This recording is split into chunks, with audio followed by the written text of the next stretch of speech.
Good morning. Goldman grilling executives from Wall Street's most profitable firm, Goldman Sachs, head to Capitol Hill this morning to answer tough questions about whether their company misled investors to make billions off the housing market collapse, as the Senate's bill on financial reform hits a roadblock, at least temporarily.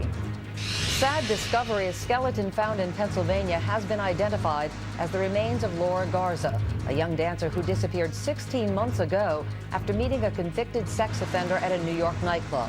This morning, her family speaks out in an exclusive live interview.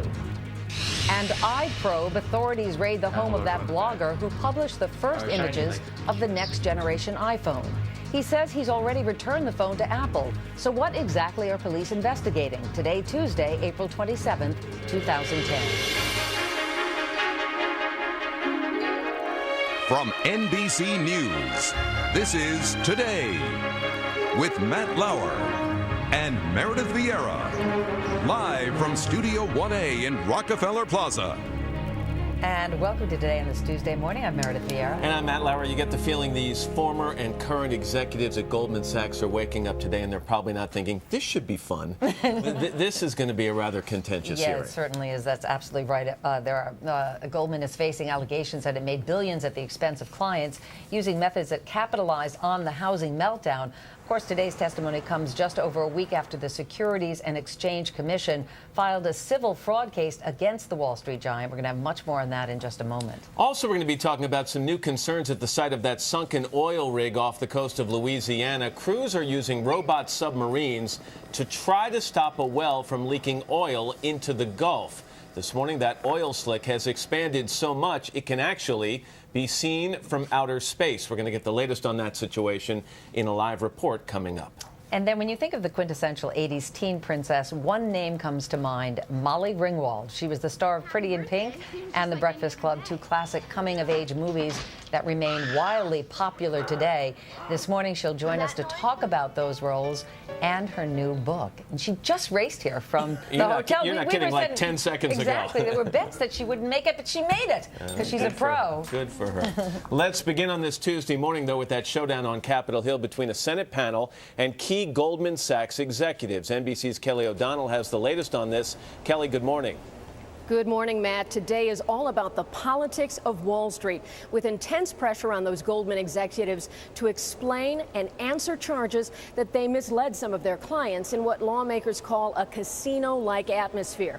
Now, Senate Democrats say that changing the regulations and reforming Wall Street should be a simple choice between right and wrong, but turns out it's not that black and white.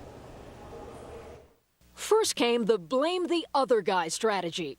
The only thing Republicans stand for is standing together. The days of taking the Democrats' word for it are over. While Republicans predict some Wall Street reform will eventually pass, the motion is not agreed to. They blocked Senate Democrats' first attempt. Government solutions to big, complex problems like this one are rarely as effective as they're made out to be. Reform is complex, but turning up the heat is easy. Each day that the Republican minority delays us, Wall Street wins and Main Street loses. Enter the Wall Street giants Goldman Sachs. Goldman Sachs senior officials sitting before a congressional panel is about a public flogging in the Village Square. 7 top executives hauled before a Senate committee today. The evidence shows that Goldman repeatedly put its own interests and profits ahead of the interests of its clients. Hundreds of pages of documents have been released, including company email. Here, Goldman's Fabrice Tour, calling himself the Fabulous Fab, boasted about exotic trades he created without necessarily understanding all the implications of those monstrosities. Senate investigators say that while Goldman said it lost money on mortgage investments in 2007, the firm actually profited by betting against the housing market. One executive testifying today wrote this: "It should not be a surprise to anyone that the 2007 year is the one that I'm most proud of to date. Extraordinary profits." Goldman Sachs countered by highlighting more favorable emails. The chief executive is expected to tell Congress, "We certainly did not bet against our clients." Senator Carl Levin will try to show that they did. They were specifically betting against the securities that they were selling. I would like, hopefully, them to acknowledge that they did that. And in the prepared statement before the Senate committee today, the CEO will say that they did nothing wrong, but will acknowledge they could have done a better job explaining just how complex the securities they traded are and the risks that are involved. Now, that vote that went down, it's just a first step. Democrats can try as early as today to bring it to the floor again, but behind the scenes negotiations keep going on between Republicans and Democrats to try to fashion out the specifics of what this new regulation would look like. Matt? I can lay this weather. Meredith? Al, thank you very much. There is new drama over the leak of Apple's latest version of the iPhone, and now police are getting involved. NBC's Jeff Rossen is here with the very latest. Jeff, good morning to you. Hi, Meredith. Good to see you. You know, this all began with a stupid mistake in a bar. It ended with a huge embarrassment for Apple. Their super secret iPhone prototype exposed. Police are now going after a blogger, raiding his house for answers. Hey, I'm Jason Chen. This is the new iPhone. Here are some of the new features. It's not the rollout Apple wanted. The back is flush. There's no more roundedness. The company's top secret gold mine released by a blogger on the website Gizmodo.com. The new iPhone is still a prototype, not set for release until June. So how did Jason Chen get it so early? Police have now raided his California home to find out if he broke any laws. According to the search warrant, investigators hauled out his hard drives, digital cameras, cell phones, Chen's American Express bill, and copies of his checks. The man who had so much to say online. The lens here is actually quite a bit bigger than the other one. Suddenly clammed up overnight. I'm sorry, I have no comment. I would refer you to my lawyer. Everything that's published is accurate on our website. The drama started here at this California bar. Last month, an Apple employee accidentally left the new iPhone inside. Someone found it and reportedly sold it to Gizmodo.com for $5,000. Suddenly, Chen had one of the hottest scoops and blew Apple's secret wide open online. Apple, Steve Jobs, probably fuming that this happened. I mean, you can't imagine a CEO that is more upset the day he sees this come out on a blog. You know, and there's his baby just sitting there for all the world to see before he gets to announce it. The website claims it gave the forbidden phone back to Apple, but the video is still up for everyone to see. The rest is pretty much just an iPhone. In a letter to investigators, Gizmodo's parent company says, under both state and federal law, a search warrant may not be validly issued to confiscate the property of a journalist. We expect the immediate return of the materials that you confiscated from Mr. Chen. Inside Apple, they're sitting there first wanting to know, hey, did this happen for real? Like, did this really just happen to us? And B, did this guy make this happen, or was this an honest mistake? It's just such an incredible story, and it's unlike anything we've seen before. That is for sure. Some bloggers say Apple executives are actually driving this police investigation, but so far, Apple won't comment on that or anything else. By the way, Meredith, that employee who left the iPhone in the bar, he still has his job. Yeah, but is it the same job, Jeff? Yeah, right. He's cleaning the toilets now, exactly. But that's another story. All right, Jeff Rossen, thank you very much.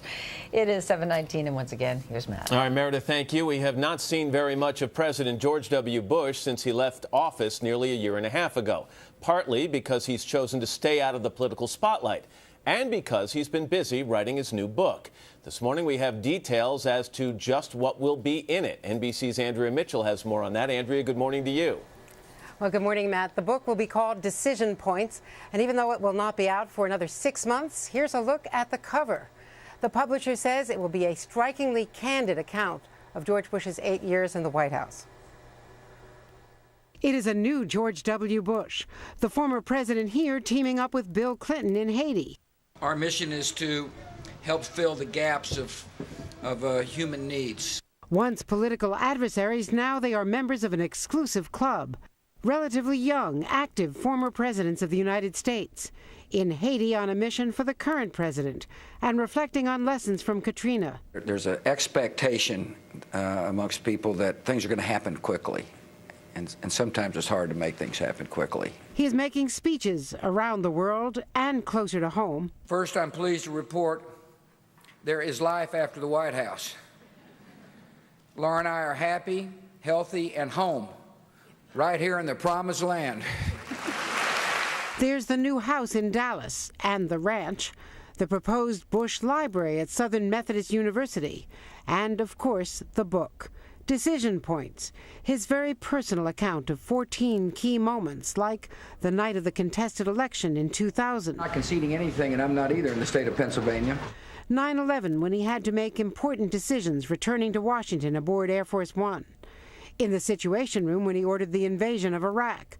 Combating HIV/AIDS in Africa. And his controversial decisions on the financial crisis, Afghanistan, and Katrina. Also in the book, what the publisher describes as intimate, unprecedented details on the young George Bush's decision to quit drinking, his discovery of faith, and his relationship with his family. Unlike Dick Cheney, the former president is not attacking his successor, although he has told other Republicans he does not disagree with Cheney's decision to speak out. The Bush family has a strong sense of propriety about these kinds of things. His father was not critical of Bill Clinton, quite the opposite. He cooperated with him in every way that he could, and of course post-presidency in many, many ways. I think that President George W. Bush, former president, has the same sense that it's just inappropriate for a former president to go down that path. The former president has said he does not miss the spotlight and is enjoying his retirement from politics. But there will be plenty of attention come November when he publishes his version of his life and, of course, the Bush presidency. Matt? All right, Andrea Mitchell in Washington this morning. Andrea, thank you very much. I agree with Andrea because he has chosen to stay so far out of the spotlight and has not spoken out on some of the issues right now. I think a lot of people are really going to be very interested in hearing that. Yeah. Just ahead, the remains of an aspiring dancer, Laura Garza, discovered 16 months after she was last seen alive, leaving a bar with a convicted sex offender. Her brothers and cousin speak out in an exclusive live interview. But first, this is Today on NBC.